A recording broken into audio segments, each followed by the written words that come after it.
Hello, listeners. I'm Paige Smith with Below the Radar, a knowledge democracy podcast. Below the Radar is recorded on the territories of the Musqueam, Squamish, and Tsleil-Waututh peoples. For our first episode of 2021, our host, Johal, is joined by Andrew Feenberg, a philosopher and professor at SFU School for Communications. They discuss critical theory, anti-imperialist student movements in the United States, and Andrew's experiences studying under and engaging with the German-American philosopher Herbert Marcuse. I hope you enjoy this episode. Hello there. Welcome to Below the Radar. We're really excited to have Professor Andrew Feenberg from the School of Communication at Simon Fraser University in Vancouver with us. Welcome, Andrew. Nice to be here. Andrew, I wonder if we can just begin by you introducing yourself a little bit in terms of describing yourself and your area of study. Well, I'm Andrew Feenberg, and I am a professor in the School of Communication at Simon Fraser. Before I taught at Simon Fraser, I taught in San Diego, at San Diego State University for many years. My work is, I studied with Herbert Marcuse, who we're going to talk about soon. So that got me interested in critical theory, and I've written quite a bit about it. But my main specialty is philosophy of technology. There's a connection because the Frankfurt School wrote about technology, especially Marcuse, but rather abstractly. I try to be a little more concrete. So that's some background. I mean, there's much more to say. I've been around a while. But you can elicit whatever it is you're interested in hearing about during our conversation. Take me the context in which you encountered Marcuse. He'd been living in the United States for some time, and you were a graduate student at the University of California, San Diego. So I'm wondering if you can talk about how you first encountered him and his work. When I was an undergraduate at Johns Hopkins, I was interested in what in the US was called continental philosophy, existentialism especially. But I couldn't find a school with more than one person to teach it. A friend told me there was a guy named Marcuse at the new University of California, San Diego, who I should look up. And I asked her, what does he do? And my friend said, he is creating a synthesis of Marx and Freud. And I was astonished. I said to him, any place crazy enough to hire that guy is crazy enough for me. And I applied, and they let me, they accepted me, and I went from Baltimore to California. Mm-hmm. And Marcuse at that time had been in the United States for some time. And when you encountered him in graduate school, you were involved in taking courses with him, but also a reading group. I saw a talk where you talked about reading Heidegger's Being in Time with Marcuse and other graduate students. Yes, well, I had studied in Paris, where I did a lot of work on Lukács and Heidegger with Lucien Goldman. And so when I arrived in San Diego, I had heard that Marcuse had studied with Heidegger. So I just asked him, would you read Being in Time with me? And he said yes. And every week we would meet and have big arguments about the meaning of being in time. I was much more Husserlian and argued that the analysis in Being in Time was similar to Husserl's phenomenological analysis. Marcuse kept protesting, no, that's not correct. So we had a lot of fun. For a term reading. I guess we got through division 1 of Being in Time. Mm-hmm. And of course, Marcuse had a very intense and antagonistic relationship with Heidegger at a personal level for obvious reasons. And I'm wondering, in your encounters with Marcuse, how he spoke of not just Heidegger's work, but Heidegger in other realms. There was the correspondence with them after the Second World War, as well, shortly after his work with the Office of Strategic Services. But in the Marcuse that you met in the mid to late 60s, how would you characterize his placing of Heidegger's work? Well, he didn't talk to me directly about this, but one of the other professors in the department was Frederick Olofsson, and Olofsson was a Heideggerian. And so he was interested in Marcuse's views and interviewed Marcuse. And that interview is published. You can find it. Marcuse told him, he asked Marcuse, what do you think about Heidegger, and what did you think about him when you were his student? And Marcuse said that when he was Heidegger's student, he was a loyal Heideggerian, and then later he had completely broken with him. That's just not true. His memory was faulty. If you read the things he wrote while he was Heidegger's assistant in the late 1920s, it's quite critical. He was transforming Heidegger's theory in Being and Time into a Marxist theory.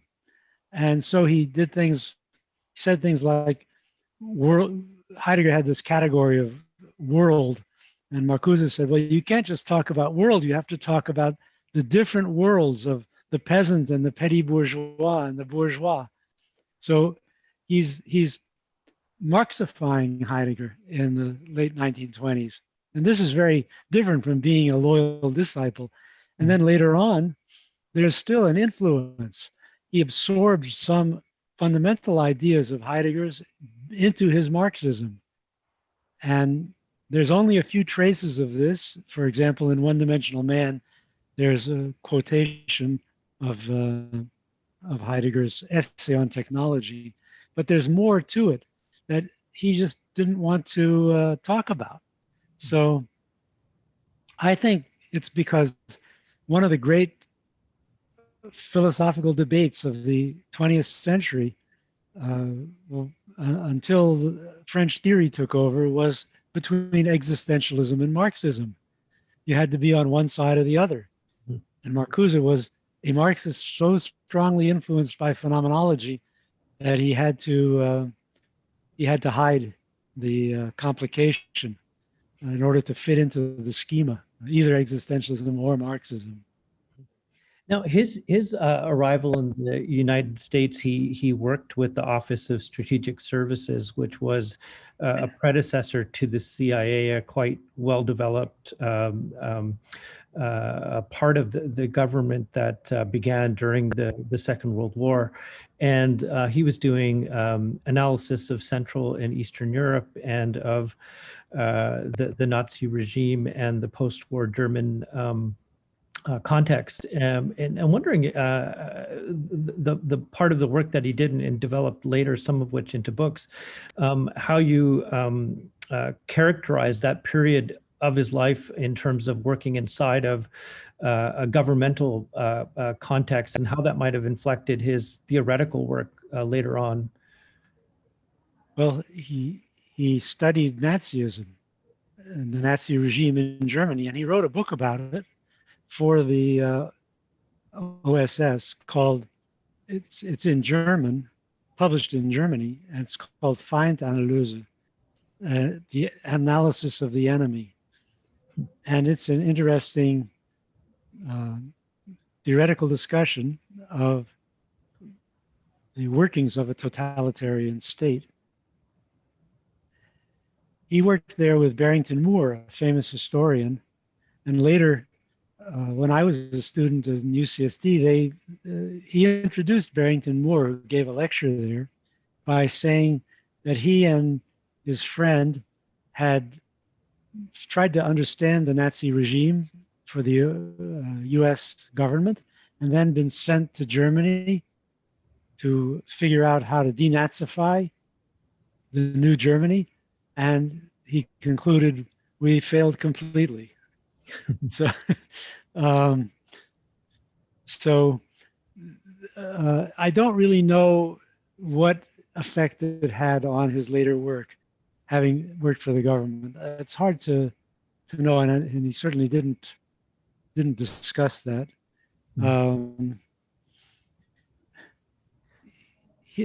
I think, he after he did that, he went to Columbia and he wrote about the Soviet Union. So he wrote a book called Soviet Marxism. So perhaps it did sort of get him started on a different track. Before that, he'd mostly been writing kind of theoretical intellectual history. And with the analysis of the enemy, he started to actually study regimes and their ideologies. And so that may be a factor. Now, in his time at UCSD, it's coinciding with the student movement, the anti-war movement, a whole series of political events happening that kind of was affecting the entire world in many ways. But in UCSD, it came across at a particular time. And wondering if you can talk a little bit about Marcuse's relationship to the student movement in the States. Well, when I arrived in San Diego in 1965. The student movement was very small. Remember, the war in Vietnam was escalated by Lyndon Johnson only in the summer, I guess the fall of 1965. Before that, there was really not much going on. There was some civil rights activity and a very small amount of anti-war activity. No feminist movement, no environmental movement, none of the things that we get excited about today. So we were maybe, 25 students at UCSD who thought we were leftists. And we created an organization called the Students of the Independent Left. And we had some activities, speeches and things. And Marcuse was quite supportive.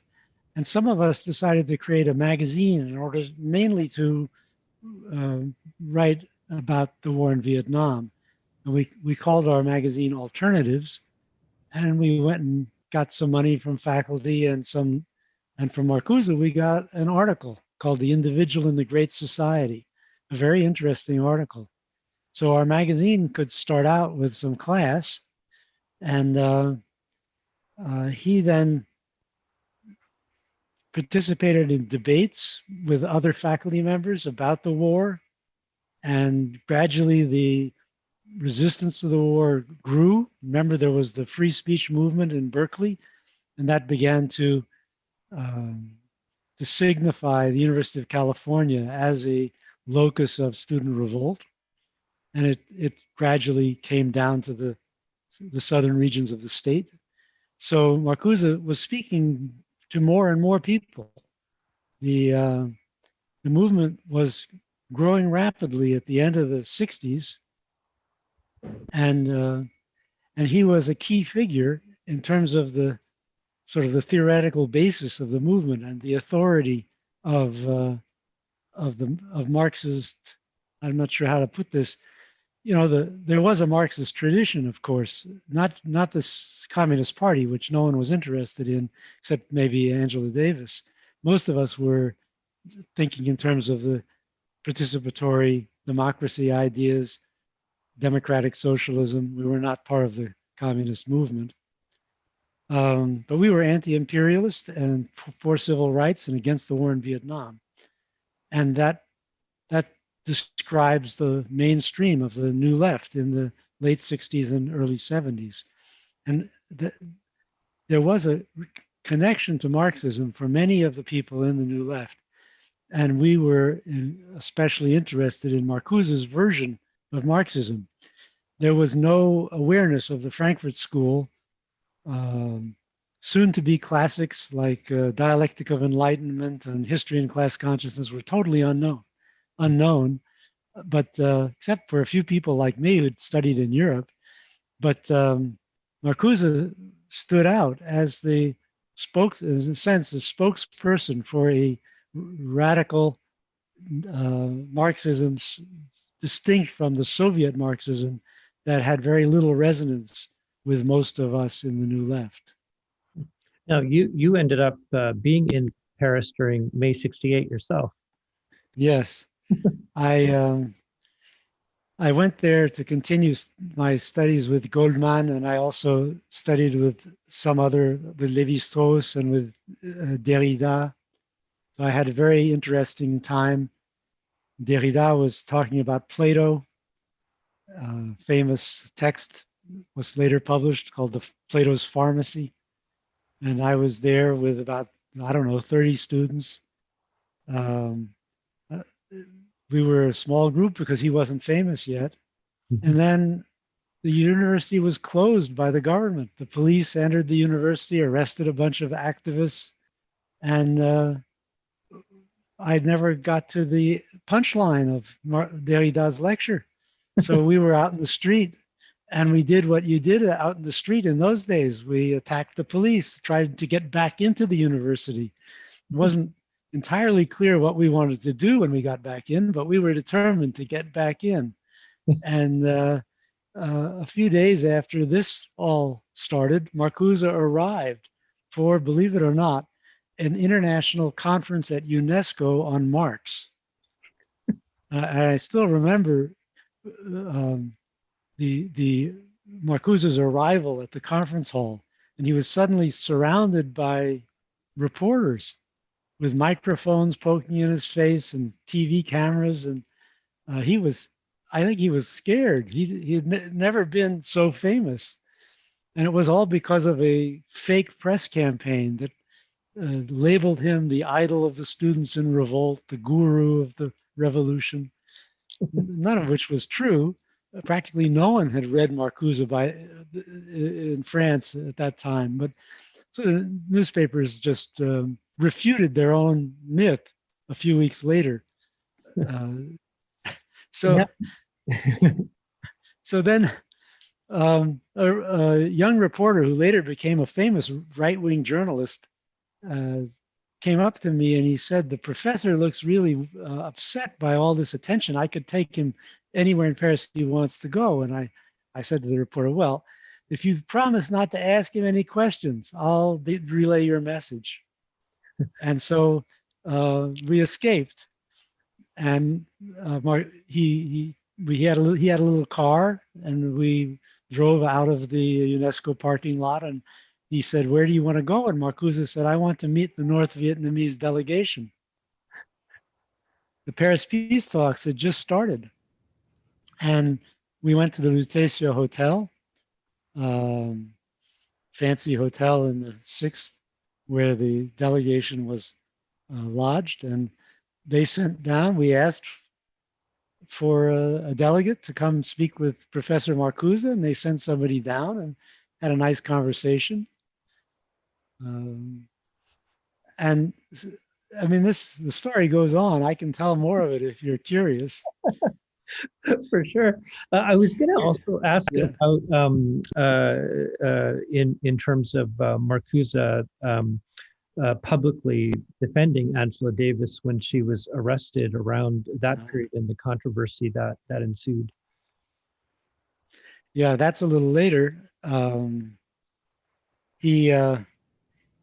Angela Davis was his student at Brandeis, and you have to remember this is before segregation had been outlawed and eliminated. When I was at Johns Hopkins, I believe there was only one black student in the whole school. And I think probably the case was not so different at Brandeis. So Angela was a brilliant undergraduate, and Marcuse brought her with him to San Diego when he moved to UCSD. And I'm sure that in her writings, you can find out a lot more about what it meant to her to go through this college experience with Marcuse.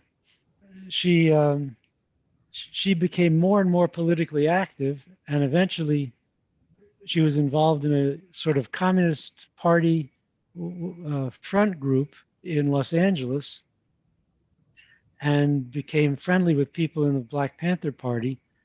And when there was a breakout in a jail by Black Panthers, she was accused of having supplied them with a gun and became the most wanted. She was on the 10 most wanted fugitives list of the FBI, and they tracked her down. It took a long time, but they finally caught her and put her in jail and tried her many months later, and she was acquitted. And so you have to believe she was innocent, even though there was all this fuss about her and a lot of attacks on Marcuse for having been her teacher. And those attacks led to tremendous hostility on the part of the conservatives in California and Governor Reagan. And he was hung in effigy in front of the city hall. There's a wonderful movie about all this called Herbert's Hippopotamus. You can find it on YouTube. So, but eventually they did succeed. The university administration resisted for a while, but they finally succeeded in firing Marcuse. And luckily, he had made a deal that allowed him to finish with his last students. And so I think Ricky Sharover and I were the last two students to get degrees with him after he was fired. Now, I want to go back to Paris for a second in May '68 to talk about sort of his ongoing involvement in the student movement, not just in the States, but in terms of how his work was circulating back in Europe at that time. Well, One Dimensional Man was translated into French and Italian, and it sold widely. It was popular.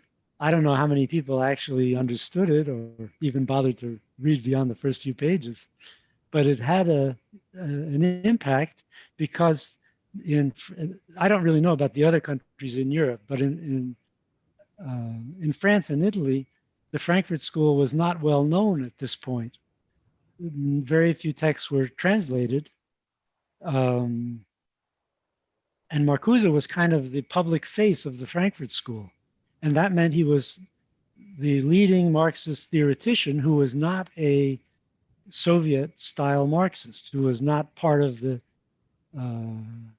official Marxist what do you call it, discipline of Marxism. Now, there was, of course, also Althusser in France, and there were other Marxists in Italy, but Marcuse was the one who had the most impact on the student movement, which was a big deal. I mean, he was, in Marcuse's work, theory and practice seemed to somehow come together. Although actually Marcuse was not the leader of the student movement, not at all, but students read his books and it resonated with them. It wasn't some kind of dry theoretical discourse like Althusser's or a apology for Soviet practices like some of the other Marxists. This was stuff you could get your teeth into, could get you excited. And so he became quite famous all of a sudden, very quickly in France and Italy. I think especially in Italy. I remember visiting there, and there were, on every bookstore, there was a poster showing Marcuse advertising L'uomo a una dimensione. I was asked by a friend, a wealthy friend who had a sort of philosophy club in Milan, to give a lecture on Marcuse to all these businessmen and lawyers and in his group who were, this is a book club kind of thing for cultivated middle-class wealthy people in Milan. That was quite interesting. So there was this moment, during which 300,000 copies of One Dimensional Man were sold. when Marcuse was really along with Sartre, the most famous philosopher in the world. Now, when you're going through his work and with grad students today, how do you think his work resonates today, or what do you find in Marcuse's work that remains relevant and timely? Well, actually, I think I've taught One-Dimensional Man and some occasionally even the essay on liberation and repressive tolerance. So I've mostly with graduate students, because that's mostly who I've been teaching. I think the students like it a lot. They find it very interesting. It's much more somehow, it connects much more with people's concerns today than a lot of very abstract Marxist theorizing. And it, you know, it helps you to see how your own society is implicated, not just at the level of policies that you disapprove of, but at the level of daily life, language, technology. So Marcuse, I think, is still very relevant and students find it very interesting. Now, his writing is not easy, but it does not have the intentionally obscure character of the work of Adorno. And nor is it as sort of scholastic as the work of Habermas and Honet. It's something else. It's in some intermediary zone where he really can connect with young people who are in a radical mood. So I would suggest that it be taught much more than it is. Marcuse's reputation has declined. I'm not sure how to explain this. Probably has something to do with the fact that a lot of people see the New Left as an error of their youth. Actually, there's not a lot of difference between the left today and the New Left back then. These same issues are being discussed, and the forms of organization are similar. It's we're living in that era that opened with the New Left as far as radical politics is concerned. But I don't think a lot of people, I don't think everybody believes that. A lot of people see that time as a time of illusions, and there's a kind of cynicism about politics among academics, and a careerist interest in what is most obscure and difficult. And so there's some excitement around thinkers like Deleuze, who are also, I think, much more obscure than Marcuse, but they managed to inspire some excitement among young people who read them. But again, the things you can take out of that are not so different from the things being discussed in the late 60s and 70s and that are reflected in Marcuse's work. What is a line of flight if not what Marcuse talked about in terms of the actualization of potentialities that are obstructed by the system? So, you could probably have a lot of fun finding links between what people assimilate from fashionable thinkers today, like Deleuze or Badiou, and what was being discussed in the New Left 50 years ago. Now, Marcuse's book on aesthetics, I believe it was published in the late 70s. Wondering if you can talk a little bit about his sort of contribution to aesthetics in his theoretical work. It does get taken up within art departments and in other areas, but where did that part of his work, would you characterize that he was working on later on after his time at UCSD? Well, that's his last book, the book called The Aesthetic Dimension. It's it is a corrective. It's an attempt at a corrective to earlier positions. So it's important to know what those earlier positions are to understand that book.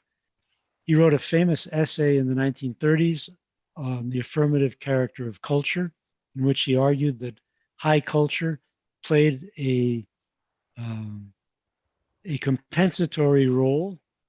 It was sort of the equivalent of religion, the thing where you put your high ideals on display on the weekend, while during the week you made money. So it was a critical discourse about the place of art in the social system. And then many years later, in the essay on liberation, Marcuse completely reevaluated his position and talked about art as the source of a new sensibility that would would immediately through the senses engage with the potentialities of society and the possibilities of a more peaceful and just society. So there's a kind of realization of art idea there, which is familiar from the early 20th century avant-gardes that Marcuse adopted in that period. And then in some later texts, including the aesthetic dimension, Marcuse went back on both of these positions. And he argued that even if you could realize art in social reality, as he had envisaged in the essay on liberation, there would still be a vast area of human experience that would be conflictual, that would be difficult, and could not possibly be made part of a utopian scheme, and that art talked to that dimension of human life as well as giving us insight into how we could create a better society. So he then argued that art had a message that would be enduring and could not be absorbed into the social reality, even by the most radical revolution. Yeah, there's an interesting part in taking that work into art schools where, there's a part of his work where he discusses, art is art and art can be political, but art isn't politics. There's these sort of distinctions he brings in, and I'm just wondering why that book as his final book, or why was he interested in those questions at that time? Well, I'm not sure about the answer to that question. Perhaps because of the decline of the movement, he became more interested in what could sustain a long-term presence of the idea in society without a strong social movement backing it. And of course, art and philosophy are the main carriers, the bearers of the hopes of humanity against a cruel reality. Once religion is no longer the main source of consolation. So perhaps it's because of that. Perhaps it's also because as he got older, he maybe thought more in terms of those aspects of life that are not political, but beyond political, love and death. And art has something to say about that. And in terms of how his work gets taken up within philosophy of technology, what parts of it do you find the most relevant in terms of philosophy of technology? Well, that's what I've been writing about. I've written the manuscript of a new book on Marcuse, and the last two chapters are on these questions. He has actually several different criticisms of technology in his work. One criticism focuses on the way in which ideas, practices in everyday life infiltrate and influence scientific ideas and technical ideas. So his example is the notion of rationalization in Weber, the idea that management must be bureaucratic, which Weber developed in his sociology in the early 20th century. And Marcuse argues what he's done is to accept without criticism the actual conditions of management in capitalist society, where it has to be bureaucratic, it has to be imposed from above because the workers don't have any share in the wealth of the enterprise. So, they're not interested in its success, so you have to make them do the things that keep the enterprise successful. And that then becomes a principle in Weber's sociology. So this methodology is a kind of ideology critique of scientific technical ideas and designs that's present in his work in the 1960s. Then in One Dimensional Man, he introduces a much more radical critique where he argues that a worldview prevails in modern capitalist societies based on the principles of natural science, and that worldview eliminates everything but the facts from the purview of rationality. And if the potentialities that are contained in the facts are obscured, people have no way of developing a critical relationship to their world. And so this much more radical critique is developed in One Dimensional Man and leads him to the suggestion that science should be transformed so that it incorporates more than just the facts. It incorporates also the potentialities those facts make possible. And this idea of transforming science and technology along with it has not had much success. It's a speculation that's hard to believe. So what I've tried to do in my book is to draw on that first criticism, the ideology critique, in order to see how it can be adapted to a more realistic critique of science and technology, and to show what place the ontological critique of the scientific worldview might have in this revised version of a sort of quasi-Marcusean approach.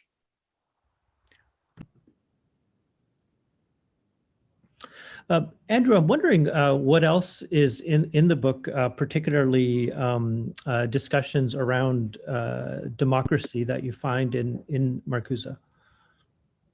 Well, this is a controversial issue because Marcuse was not enthusiastic Democrat. He was skeptical. There is an influence on the whole Frankfurt School of Nietzsche, who of course was not a Democrat. The idea of the masses as a kind of problem rather than the solution appears already in Nietzsche. And obviously for those people who experienced the collapse of democracy in Weimar Republic, the rise to power of Hitler, it's difficult to be uncritical of democracy. There's something dangerous going on in the public sphere, and you have to take it seriously. Well, so of course there's people counter that, well, this is very elitist. Who's Marcuse to talk about, the flaws in democracy? I mean, we should just go with what the public wants. But the public, Marcuse said, is so thoroughly manipulated that you can't really if you just accept whatever the public wants, you are accepting essentially the product of a manipulation. Not, of course, not always, but often. And so you need to be critical of the public and not just accept it as the voice of God. The vox populi is not the vox Dei. You have to look at the sources, the reasons behind what the public chooses, and try and that means that there is a role for enlightenment of the public, for arguing with it and disagreeing with it. Now, you understand that in the 1950s and the early 60s, the US was a country of extraordinary conformism. And essentially, the television determined people's views to a very great extent. It was very difficult to penetrate that conformist veil that covered over the whole public sphere.